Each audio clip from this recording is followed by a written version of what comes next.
Avtostopda efirdə, studiyada mən Tural, xəbərlərə qədər 6 dəqiqə vaxtımız var. Deməli, biz Samirlə artıq tanış ola bilərik. Samir, axşam xeyir olsun. Hər vaxtınız xeyir olsun.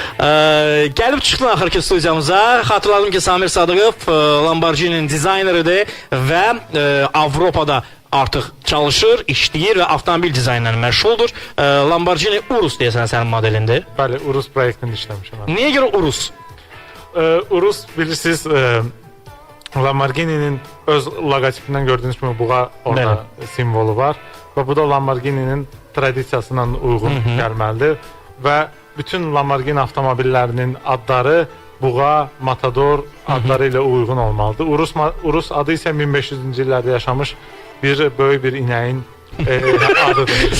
Sən inəyin tarixini elə gözəldin ki 1500-cü illərdə yaşamış. Bir söz soruşum. Bu Urus, səhv etmirəmsə Lamborghini'nin tarixində ilk crossover sayılacaq, hə? Crossover olaraq ikincidir, amma SUV olaraq SUV olaraq birincidir. Yox, əslində üzr istəyirəm. Crossover olaraq ikincidir, SUV olaraq birincidir. Birincidir. Çox gözəl. Və nə zaman başlayır bu Urus'u almaq? Planları 2017-2018-ci il. Yəni Bakıda artıq biz Urus görsək, bu artıq Samir'in maşınıdır deyə bilərik. Artıq sənin üçün hazırlayırlarmı? Yəni konsept olaraq hazırdırmı? Oturmusanmı? Görmüsən? Bəli, o avtomobil artıq yəni bir dənə nümunəsi istehsal olunub, hər şey işləyir üzərində, hətta interyerindəki bütün avadanlıqlar da işləyir. Bəli, oturmuşam. Sürmədin? Yox, sürməyə maksimum sürət nə qədər planlaşdırılır Urus'da? Yəni Lamborghini sürət avtomobildir, bəs SUV-də? Speedometri mənim özüm dizayn etmişəm. Elə orada qərarlaşdırdıq ki 330 yazaq və 330 üçün çalışacaqlar mühəndislər və 600 at gücündə olacaq. Bir şey deyim, yəni vaxtımız var hələ ki, ilk olaraq tanışdığım. Necə oldu ki sən getdin, çıxdın Avropaya? Yəni hər bir uşaq, mən də, bəlkə sən də uşaq vaxtı əlimizdə qələm, bütün dəftərlərimizə maşın şəkli çəkmişik. Hərəmizin bir fantaziyası oldu və necə oldu ki, yəni bu qədər maşın çəkənlərin içərisində sən getdin oraya? Necə oldu ki, Avropada peyda oldun? Bu maşın çəkmə məsələsində hər dəfə mən də fikir verirdim. Sinifdə məndən də başqa uşaq vaxtı maşın çəkənlər çox idi. Amma hamı fikir verirdim ki, var olan maşınları çəkirlər. Lada avtomobilləri çəkirlər, 07 modelini çəkirdilər. Mən heç vaxt istəmirdim ki, var olan bir şey çəkim. İstirdim özümdən bir şeylər qatım. Elə uşaq vaxtından ana məhkəmə olduğu üçün onun kitablarının arxasının boş vərəqlərini çəkirdim, gizli-gizli. Və o gündən elə bil indiyə qədər də hələ çəkirəm. Mən 9-cu sinifdə oxuyanda bunun belə bir professiya olduğunu tapdım və o gün özümə dedim ki, yəni bu mənim işdə, yəni bu mənim. Və Avropaya gedişin necə oldu? Yəni nədən keçdin sən? Çünki sərhəddən keçdiyini bilirəm, amma nədən keçdin? Avropada necə keçdim? Bu sahədə Azərbaycanda nə sənaye, nə də məktəb olduğu üçün məcbur Avropada təhsil almalıydım ya da Amerikada təhsil almalıydım. Və planım o idi ki, ən yaxın və ən necə deyim, dizaynın və incəsənətin Avropadakı mənbəyi, mərkəzi İtaliyadır. Və bilirsiniz ki, İtalyanların avtomobilləri Ferrari və Lamborghini'lər dünyada ad qazanıblar. Mən də istədim ki, orada təhsil alım, çünki öz qaynağından avtomobilin gözəllik qaynağı da İtaliyadır. Nə Amerikadır, nə Almanlardır, nə də İngilislərdir. Çünki estetika barədə ilk sözü deyəndən həmişə İtalyanlar oldu. Və getdin ora, Ferrari Xəzri, daha sonra onunla da Ümumdünya Dizayn yarışması olub, səhv eləmirəmsə. Orada universitetdə oxuyarkən biz müdafiə proyektimiz etməliydik və o müdafiə proyektimizin hər il bir şirkət sponsor olub. Bu il isə sponsor olmadı və bizə dedilər ki, Ferrari dünya üzrə dizayn yarışması keçirilir və sizin məzuniyyət proyektləriniz həm də bu yarışmanın qatılacaqdır və dünyanın 30 ən yaxşı dizayn universitetindən 500-dən artıq proyekt qatıldı və oradan 20 nəfər finala qaldı, 20 nəfərdən də 3 nəfər qalib, mən də ikinci. Sən də ikinci. Əla, Ferrari Xəzri sənindir, amma copyrightlar Ferrari'yə aiddir. Yəni onlar nə vaxtsa istehsal etsələr, öz adlarını istehsal edəcəklər. Bir dəqiqədən sonra xəbərlərdir. Samir Sadıqov bizim qonağımızdır. Lamborghini dizayneridir və dizaynla bağlı, tuninglə bağlı söhbətimiz olacaq. Amma verişimizin ikinci hissəsində xəbərlərdə Mətən xanımla həmən sonra nələri etmək olar avtomobilinizə, nələri etmək olmaz, nələr artıqdır, nələr əskidir, nələri əlavə əlavə eləmək lazımdır. Bu barədə danışacağıq. Qanun tərəfini qoyuruq kənara. Təbii ki, mən nə qanunla qadağandır, nə qadağan deyil, bunu sizə izah edəcəm. Bu başqa bir məsələdir. Amma nəqliyyat vasitəsinə, avtomobilinizə yaxşı görsənsin deyə ilk olaraq tuning, chip tuning və s. və s. anlayışlar ki var. Azərbaycanda bunların hamısı tuning adı ilə gedir. Restyling və s. Bütün bu anlayışların hamısını Samirlə bərabər saf çürük edəcək veriliş boyu. Hörmətli dinləyicilər, bir neçə dəqiqədən sonra xəbərlərdən həmən sonra Samir Sadıqovla İtaliyada yol hərəkəti qaydaları, həmçinin ona da toxunacaq. Orada avtomobil idarə edirmi? Ümumiyyətlə bax, ona toxunacaq. Yəni avtomobil dünyasının artıq bir hissəsidir Samir. Bəlkə də nə zamansa biz onu National Geographic-də görəcəyik. Mega zavodu bölməsində Lamborghini'nin yanında durub ki, bax bu mənim avtomobilimdir. Nəysə, saatlarınızı düzəldirsiniz. Bakıda 7 tamamdır. Daha sonra isə söhbətimizi davam etdirəcəyik. Avtostop. Avtostop efirdə verilişimizin ikinci hissəsindən start verdi. Adım Turaldır və mən tək deyiləm. Lamborghini'nin dizayneri, məşhur Alman markalarının birinin şirkətlər qrupuna daxildir. Dizayneri Samir Sadıqov qonağımızdır. Samir, bir də salam və bir məsələ mənə maraqlıdır. Dinləyicilərə sual vermişəm ki, avtomobilinizə nə əlavə etmişsiniz və nə əlavə etmək istərdiniz, niyə görə? Və keçək tuning məsələsinə, dizayn məsələsinə bir də qaydacı. Bizdə nəqliyyat vasitələrinin tuning edilməsi, yəni belə deyilən tuning edilməsi dəbdədir. Bakı şəhərində, özün burada olmusan, görmüsən, yenə gəlmisən. Daha çox bu vaz avtomobillərin arxa prujunlarının 2 barmaq kəsilməsi və qabağın qaldırılması məsələsi var. Bu tuning ümumiyyətlə sayılırmı? Və belə avtomobili məsələn İtaliyada dizayner dostlarına göstərsən, onlar nə deyirlər? Yəni düzgün avtomobili tuning etmək üçün hansı məsləhətləri verə bilərsən? Bu Lada avtomobillərini bəli, qabağını qaldırma məsələsi. Doğrudan da orada dizayner dostlarıma göstermiştim. Hatta yaxşı gülmüşdülər. Ama dedim ki gülmeyin. Sonra onlara videolar gösterdim. Avtoşların iki teker meselelerini gönderdim. Onlar dediler ki her şey əla, gözəl, iki tekere kaldırsın. Bəs niye? Yani onu ne için etdinizin? Yani niye? Normalde avtomobilin en çok qabağını aşağı indirmədilər. Bu aerodinamikaya görədir. Bizdə isə bilmirəm əslində bu trend, bu moda hardan gəlibdi? Çünki nə Ruslarda mən bunu görmüşəm, nə ərəblərdə görmüşəm. Niye bu iki millət? İtalyanlarda ümumiyyətlə görmüşəm. Yox. Niye bu iki millət dedim? Çünki zövq olaraq, avtomobil zövq olaraq biz bu iki millətə çox yaxınıq. Ruslara və ərəblərə. Adətən bizə deyirlər ki, biz İtalyanlara oxşuyuruq. Oxşuyuruqmu? Bir çox şeydə oxşuyuruq, bir çox. Avtomobildə xeyr oxşamırıq. Avtomobildə oxşamırıq, avtomobil seçimində oxşamırıq. Bir məsələyə toxunaq. Dediniz ki, nəqliyyat vasitəsinin qabağının endirilməsi aerodinamika üçündür. Yəni sizə orada dizaynla bağlı dərs keçiriləndə yəqin ki, avtomobilin quruluşu haqqında və nələr olar, nələr olmaz baxımından izah eləyiblər. Nə olmaz avtomobilə? Avtomobil artıq yeni avtomobillər kompüter kimidir. Onlara qaldıra biləcəyi gücdən artıq güc tələb etsəz avtomobildən, avtomobil onu edə bilər. Amma bu avtomobilin sağlamlığı üçün ziyandır. Yəni çünki hər dəfə necə deyim, bir insan, biri var gün içində yeriyir, bir də var gün içində elə davamlı qaçır. Bu onun kimi bir vaxtdan sonra yorulacaq. Avtomobil də onun kimidir. Avtomobilə əgər yeni hissə siz əlavə etməsəz, amma onun gücünü, öz gücünü artırsaz, bu avtomobilə ziyandır. Və avtomobilə tuningdən çox edilən xəta olur ki, lazımsız çox parça avtomobilin üzərinə qoyurlar. Bu da əslində heç funksiyonel olmayan parçalardır. Yəni tuning dedikdə bunun sənin üçün nə üçünsə lazım olduğu nəzərdə tutulur. Yəni bu nəyvə lazımdır məsələsi. Əlbəttə, əgər tune sözü ingiliscə, yəni tune edirsənsə avtomobili, demək sən onu daha da inkişaf etdirirsən, yəni performansını daha da artırmaq istəyirsən. Tuningdə isə onların üzərinə normalda, yəni Avropada ya da Amerikada tune edilən avtomobilə üzərinə əlavə edilən parçalar hamısının funksiyası var. Yəni funksiyası olmalıdır. Yəni normalda tuningi hər kəs əllə edir, özü edir qarajları, çünki bəzi mühəndislik hissələrini bildikləri üçün. Amma Bakıda mənim gördüyüm tuning olunmuş avtomobillərin, yəni diqqətlə fikir verirəm, hər dəfə deyirəm bəlkə bir funksiyası olar. Məsələn, yəni heç birinin işləmir üzərindəki. Spoiler qoyurlar, spoiler isə 250 sürətindən sonra lazımlı olan bir şeydir, şəhər içində də 60-dan yuxarı sürmür. Sura bilməzsən. Yəni spoiler nə üçün lazımdır avtomobilə? Yəni deyək ki, bilsinlər. Yəni ola bilər ki, biz sözün əsasında ola bilər ki, yox, doğrudan da spoilerin işlənmə xüsusiyyətləri nə üçün lazımdır spoiler? Spoiler yəni arxadakı o qənət dediyimiz parça, o avtomobilin üzərindən hava keçir. Bu aerodinamiklə əlaqəli bir şeydir və avtomobilin arxası əgər sərt bitirsə, o hava onun üzərindən keçir və orada vortex yaranır, yəni burulğan yaradır və avtomobili geri çəkir. Və bu avtomobilin sürətinə ciddi təsir edir. Qanadın isə funksiyası odur ki, həmən üzərindən keçən havanı yuxarı qaldırsın və o yəni arxada vortex əmələ gəlməsin və avtomobilin sürətinə təsir etməsin, əksinə kömək etsin. Deməli, bu daha çox sürətli avtomobilə aiddir. Əlbəttə.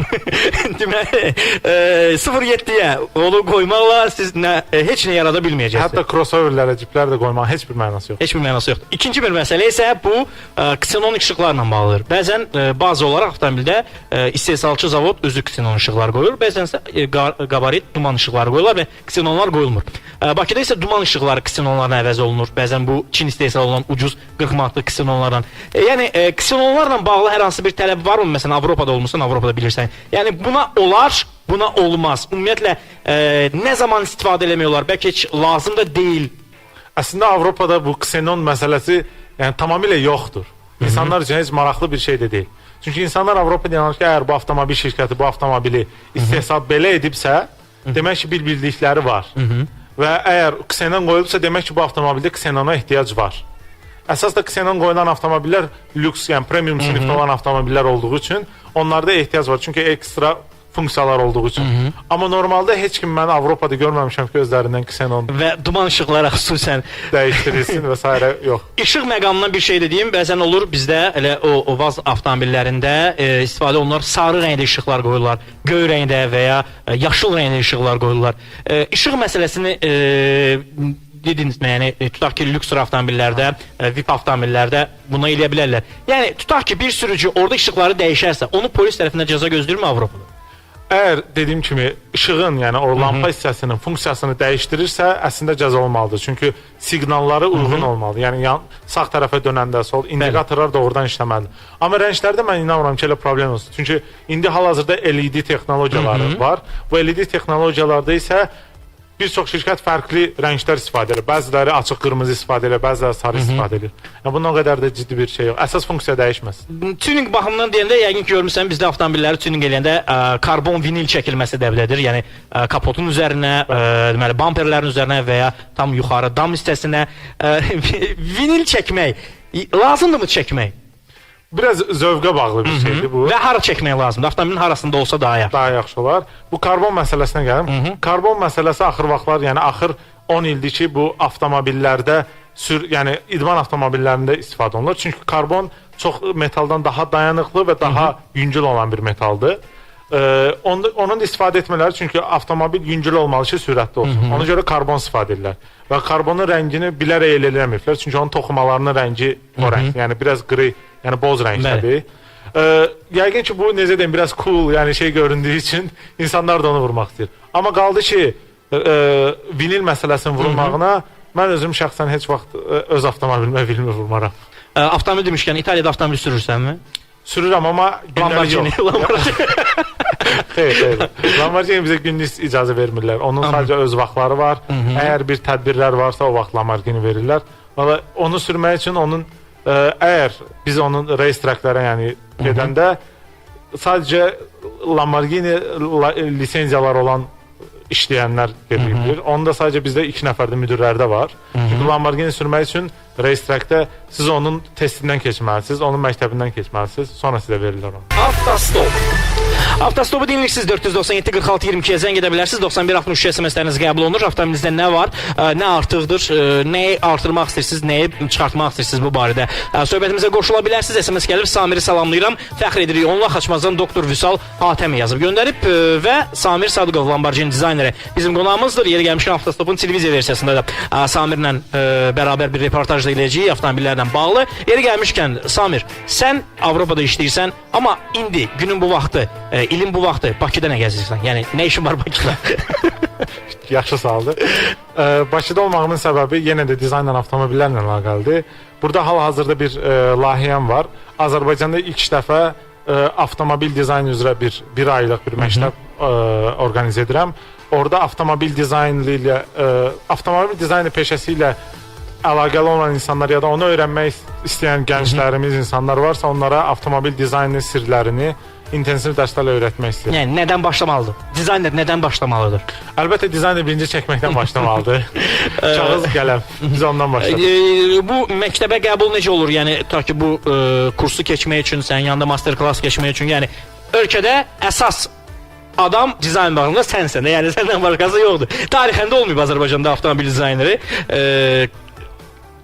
Sənin yanında master class keçmək üçün həmin adamda nələr olmalıdır? Qələmi və kağızından başqa hansı incəlik olmalıdır? Ən əsas xəyal gücü.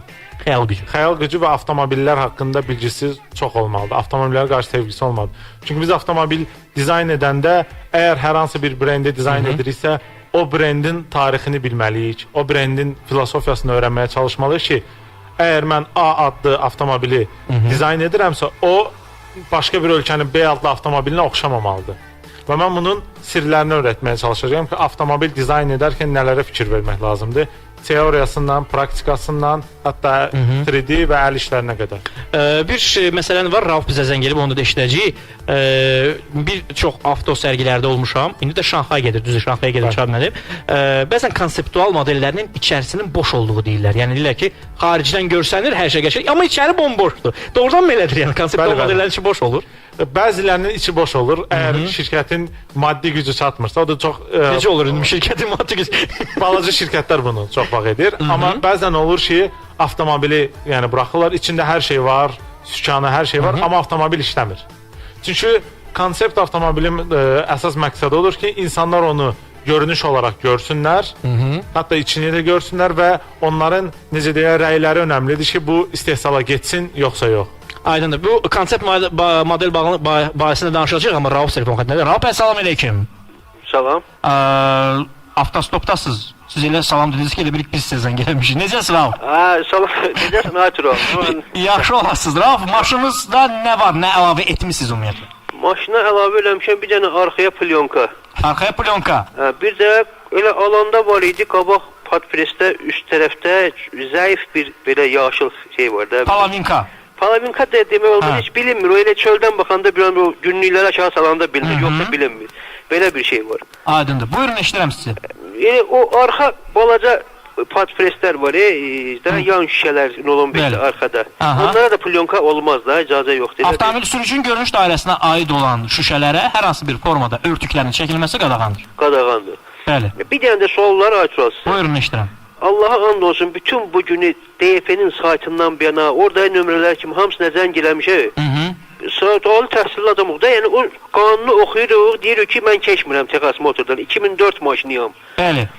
Amma orada zəng eləyəm, orada axır bir dənə nömrəni deməyəcəm, hanım, zəng eləyəm, deyir ki, yox, keçməlisən. Bu il keçərsən, gələn il keç. Deyirəm, gələn il mənim o ilin tamam olur, mən keçməliyəm. Yox. Sizə qanun qüvvəyə verməyib də, qanun görə təyinatı yoxdur. Sizdə nəqliyyat vasitəsinin yaşı 9-dur, düzdür? Bəli. Siz bir də gələn il keçməlisiniz nəqliyyat vasitəsinin. 2014-də vəssalam. Çox sağ ol. Allah sənə köməkli olsun. Çox sağ ol. Minnətdaram. Konsept məsələsinə toxunarıq, amma Raufun dediyində bir məsələ var. İtaliyada plyonka məsələsi. Yəni bu həmişə deyirlər, bizim sürücülər çıxıb əsaslandırırlar ki, Avropada plyonka icazə var. Biz plyonka taxmaq istəyirik və s. Doğrudan mı? Avropada məsələn yəqin ki görmüsən. Məsələn Lamborghini-də plyonka var. Güzel, maraqlı sualdır. Əgər bir şey insanlar tərəfindən istifadə olunursa və başqa bir şeye bu mane edilirsə, onda qanun çıxır. Bunun olsun ya da olmasın. Avropada heç kim plyonka istifadə etmədiyinə görə plyonka olmasın deyə də bir qanun yoxdur. Yəni heç kimə də lazım deyil. Lazım deyil. Lazım olsa yəni avtomobilin şüşəsinin qaralıq tündlük dərəcəsi dəyişdirilə bilər. Əlbəttə olar. Bunu bəzən dövlət məmurları istifadə edirlər. Bəzən. Adi insanlar istifadə etmir. Yox, mən heç rastlamamışam. Görürsünüz, biz deyirik Avropa inteqrasiya, amma Avropada plyonka istifadə olunmur. Avropanın düz göbəyindən gəlib Samir, Lamborghini dizayner edib. Reklamlardan həmən sonra konsept avtomobillər və onların xüsusiyyətləri. Siz özünüz avtomobilinizdə hansı dəyişiklikləri edə bilərsiniz? Nələrə icazə var, nələrə yoxdur? Bunların hamısını biləcəksiniz reklamlardan həmən sonra. Avtostopu dinləyirsiniz, studiyada mən Tural, Samir Sadıqov, dizayner, Avropada işləyir, Lamborghini dizayneri. Studiyamızın qonağı da onunla bərabər söhbət edirik. Avtomobil dünyası, istehsalat, dizaynla bağlı, tuninglə bağlı yazırlar. Salam Samir, sizinlə fəxr edirəm. Bakıdakı maşınlar haqqında nə deyə bilərsiniz? Yəni, hamı eyni tipli maşınlar sürür. Avropada necədir bəs? Tural. Bəli, salam Tural. Bəli, düzdür. Fikir verdim elə mən gələndən ki, neçə ildə hər dəfə Azərbaycan gəlib getdikcə fikir verirəm insanların zövqləri doğrudan getdikcə eyniləşir və aldıqları avtomobil segmentləri, modelləri eyniləşir. Hətta rəngləri maksimum 2 fikir verdim. Qara, ağ və salam.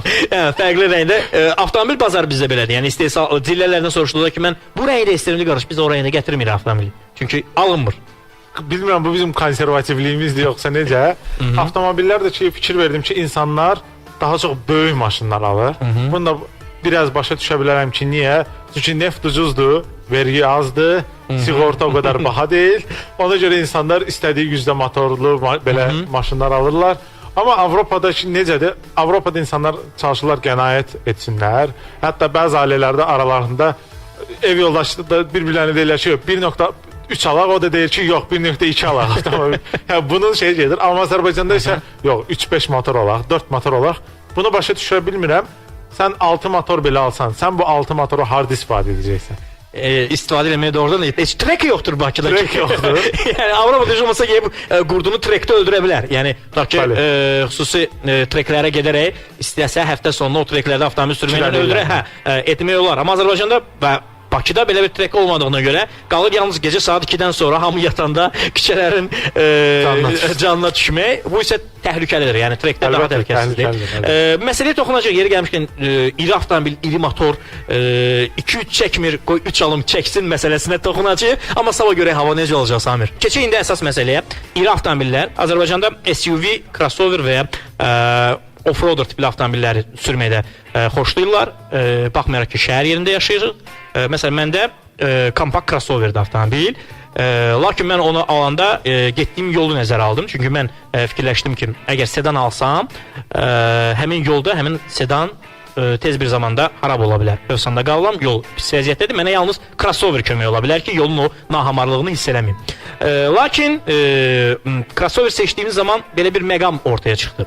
2.5 motor yoxsa 3 motor almalı. 2.5 motor olanda mənə dedilər ki, qardaş, o maşın çəkmir 2.5-də. Sən 3 al. Yəni çəkmir məsələsi. Adətən Bakıda off-roader alanlar da belədir. Qardaş, 3.5 çəkir, 3 çəkmir, getmir məsələsi. Yəni hara getmir, biz o artıq başqa mövzudur. O hara getmək istəyir. Əslində necədir? Yəni avtomobilin 2.5 mühərriklə, yəni istehsalçı onu buraxanda, yəni ki, onun çəkisi nəzərə alıb da, güc məsələsini seçdikdə, yəni 2.5 seçib gedən avtomobil almaq olarmı? Mümkündürmü? Belə bir şey varmı? Yoxsa bu bizdə yalnız stereotipdir ki, yəni 2.5 getmir, 3 gedir. Əslində stereotipdir, amma avtomobilin motorunun həcmi əlbəttə sürətə təsir edir, amma hansı avtomobillərdə? Əgər bu idman avtomobillərsə, superkardırsa ya da sportkardırsa, bunlarda motorun mühərrikin həcmi vacib deyil, at gücü vacibdir. Əgər böyük avtomobildirsə, yəni sedandırsa ya da SUV-dirsə, crossoverdirsə, burada motorun həcmi vacibdir. Amma bu nədə vacibdir? Avtomobilin məsəl üçün bir təpəyə qalxanda o anda vacibliyi var. Amma yoxsa sürətə elə bir vacibliyi yoxdur. Motorun həcmi isə, məsəl üçün Formula 1 avtomobillərində gələn ildən deyəsən 2014-2015-də 1.6 motor istifadə edəcəklər və avtomobilin at gücü 700-800 at gücüdür minimum. Yəni burada deyə bilərsiniz ki, yəni necə olur 1.6? Çünki bir-birlərindən eyni fərqli funksiyalardır bunlar. Bizim Azərbaycanda isə bu biraz stereotip olubdur. Sən normal idman avtomobili belə alsan, sportkar beləsən, sənə soruşurlar ki, qaqaş, bu neçə motordur? Bir deyək, çıxarış eləyim. Bir dinləyicimiz vardı, zəng eləmişdi bizə. O avtomobil motosiklet idarə edirdi və onun motosikleti İtalyan markalarından bir Ducati idi. Belə deyək də. Və ona bir avtomobillə belə dediyimiz avtoş yaxınlaşır və həmin Ducatinin sahibinə deyir ki, qaqaş sürəyə görək kim keçəcək. Yəni o hesab edib ki, o motosikletdirsə, o da mən aşağıdır. Yəni mən o avtomobillə daha onu keçə bilərəm. Bu mühərrikin deməli dizaynı və daha doğrusu mühərrikin hazırlanmasına sən bilavasitə aidsən? Yəni tutaq ki, Lamborghini Urus dizayn edirsən, amma onun mühərrikin nə qədər olmasını səndən soruşurlar, yoxsa onu ayrıca mühəndislər var? Biz onlardan soruşuruq. Yəni ayrıca mühəndislər soruşuruq, bunu nə qədər edəsəm yaxşı olar? Biz dizayna qatılmırıq, o sadəcə mühəndislərin işidir. Biz sadəcə deyirik ki, bu avtomobilin gücü nə qədər olacaq və maksimal sürət nə qədər fikirləşirsiniz. Onlar bizə onu deyirlər, yəni təxmini deyirlər. Çünki avtomobil dizayn olunandan sonra onu test edəcəklər və biz dizaynı ona uyğun etməyə çalışırıq. Çünki əgər avtomobilin motoru həcmi böyükdürsə, demək ki, özü də biraz böyüyür və ona görə biz avtomobilin həcmini biraz böyük etməliyik ki, motor ona sığışa bilsin. Yoxsa istədiyimiz formanı ona dizayn edib, sonra mühəndislər motoru gətirib qoyanda o sığmırsa, o problem ola bilər. Aydındır, zəngimiz var, telefon zəngimiz var. Nurlan, salam. Ay Nurlan. Salam aleyküm. Hardan zəng edirsiniz Nurlan? Hal-hazırda bu Heydər Əliyev prospektinin küçəsində hərəkət edirəm. Əcəb edirsiniz. Avtomobilinizə nə əlavə eləmisiniz? Avtomobilinə əlavə eləmişəm diod işıqlar. Diod işıqlar, aha. Bəli. Harasına əlavə eləmisiniz o diod işıqları? Qarşısına da qabaq küçəsinə, altda işıqlar. Yəni belə cüzi bir şeylər, elə bir şey gücdə əlavə eləmişəm. Yox, qarşısına deyəndə siz nə eləmisiniz orada? Əlavə işıqlar əlavə eləmişəm. Yəni mələk gözləri deyirlər, angelski glass deyirlər. Elə eləmisiniz. El arasında qaşlar deyilir. Qaş əlavə eləmisiniz. Məşhur Alman brendinin kopyalayırsınız, mən belə başa düşdüm. Aha, sonra sizə sağ olun, bir şey. yəni ancaq işıqlar. Yəni elə ehtiyac yoxdur, maşın əlavə edəcək. Yəni sizə kim dedi ki, o işıqları əlavə eləmək olar? Yəni məsləhətləşdinizmi? Alanda, salonda. Alanda? Alanda da, maşın alanda. Alanda, aha. Bəli, salonda məsləhət gördülər, mən elədim. Elədiniz. Yəni yaraşırmı avtomobilə siz fikirləşirsiniz? Əlbəttə ki, əlbəttə ki. Yaraşır, yəni mələk gözləri avtomobilinizə yaraşır. Bəli, bəli, bəli. Yəni avtomobilinizi elə danışırsınız ki, elə bir ki, nə vaxtsa evləndirəcəksiniz mələk gözləri falan. Neysə, ortada da olar. aydındır. Azərbaycanda bizdə qalma da olar. Başqa deyəcəyiniz Nurlan? Tural qardaş, əvvəla qonağımıza salamlayıram. Mənim 2 şikayətim var. Bu şikayətimizin biri sürücülərimizdəndir.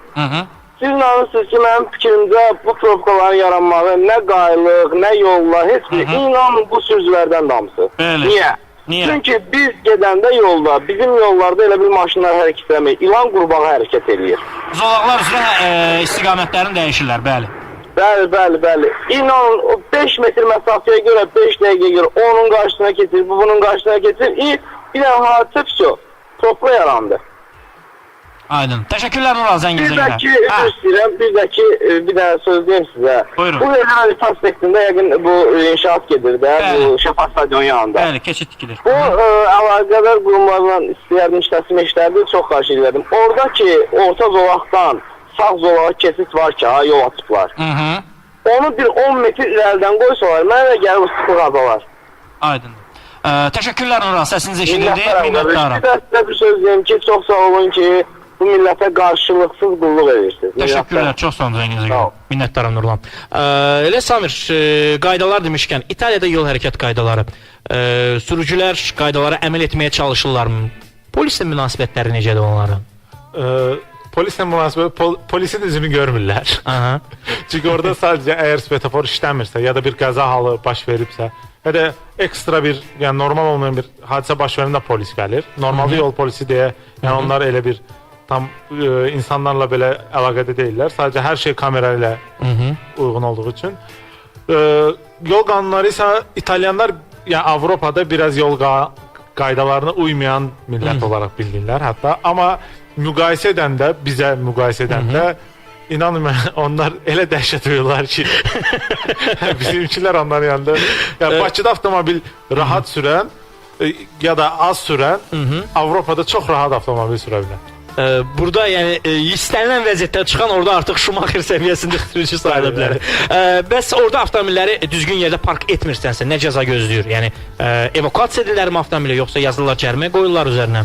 Bəzi yerlər var ki, evakuasiya edirlər, o sadəcə dövlət qurumlarının qabağında olur ya da yol hərəkətinə mane olursa olur. Yəni İtalyanlar elə saxlayırlar maşınlarını? Çox nadir hallarda olur. Bəzən yazırlar, o da niyə yazırlar? Yəni cərimə edirlər. Çünki onun ya uyğun olmayan yerlərdə qapının ağzında yəni park edirlər, ya da ki orada elə bir park etdiyiniz zaman siz kart almalısınız və kartı pulunu edirsiniz. Bu küçədə belə olsa belə və onun avtomobilin pəncərəsinin altına qoymalısınız ki, polis keçəndə orada görsün ki, bu yol, yəni parking ödənilib. Əgər olmursa cəza yazılır. Birdən mən keçdim, götürdüm, çıxdım, getdim. Yox, avtomobilin içində. Avtomobilin içində.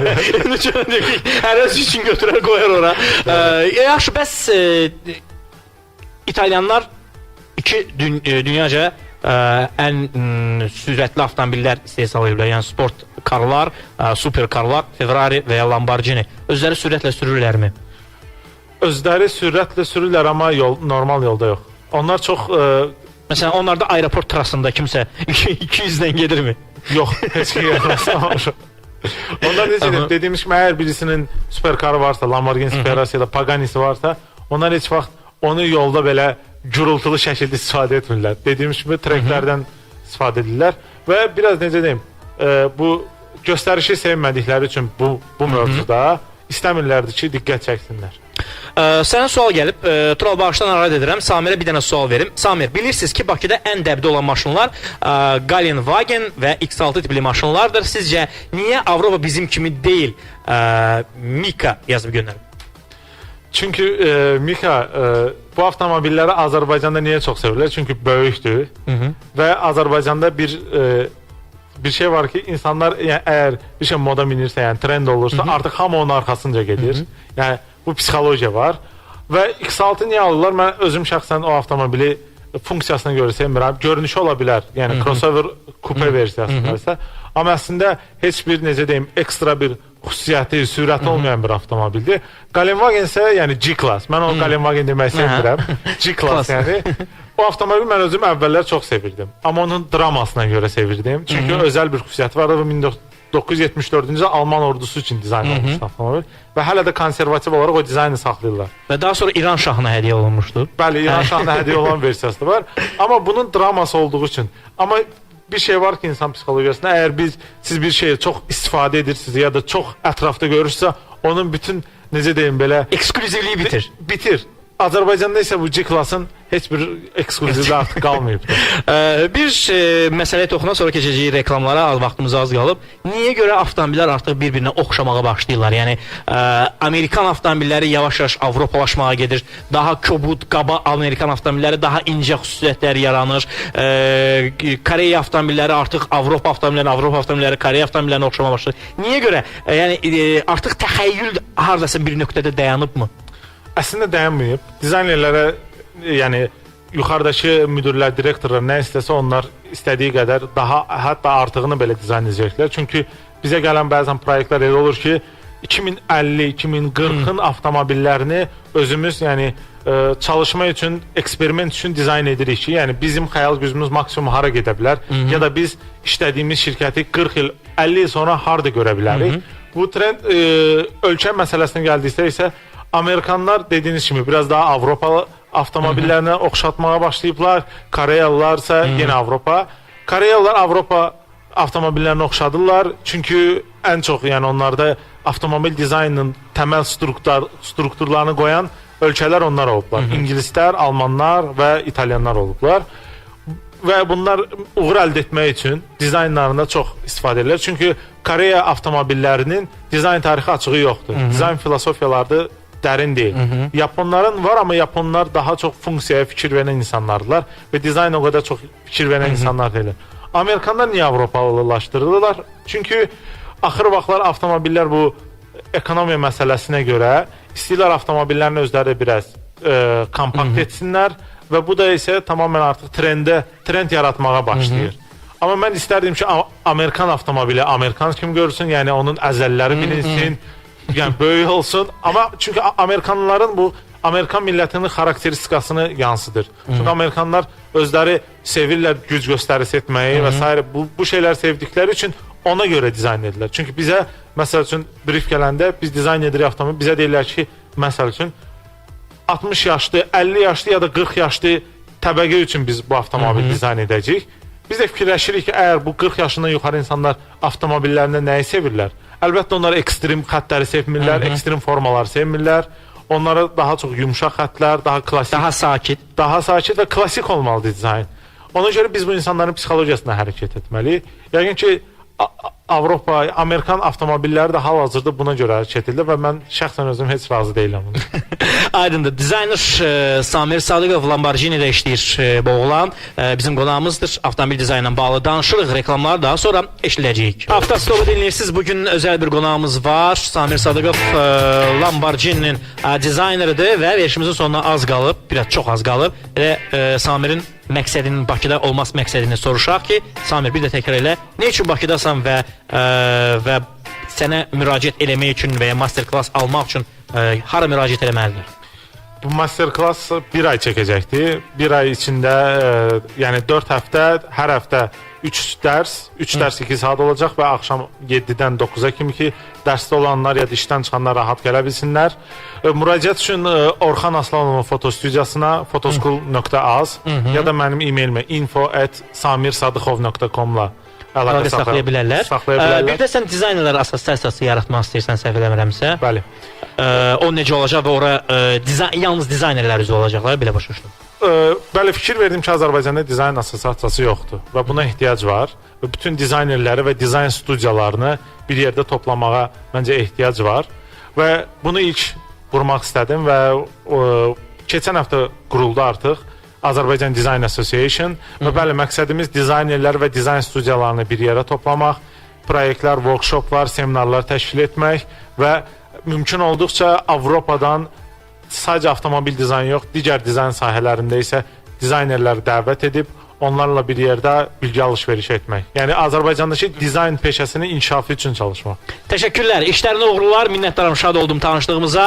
Sağov artıq Avropada Azərbaycanı avto dünyada təmsil edir. Lamborghini dizaynerdir. Başqa sahələrdə çalışan insanlar hərə öz sahəsində bax bu cür Samir kimi irəli getsə, onda Azərbaycanın heç bir problemi qalmaz. Minnətdaram Samir gəldiyinə görə. İnşallah bizim sabah çəkilişimiz var. Sabah Avtasovun televiziya versiyasının çəkilişində də görüşmək ümidi ilə. Minnətdaram hər birinizə hörmətli dinləyicilər. İnşallah sabah axşam 6-da Milli Radio 106.3 FM-də eşinləri qismət olsa.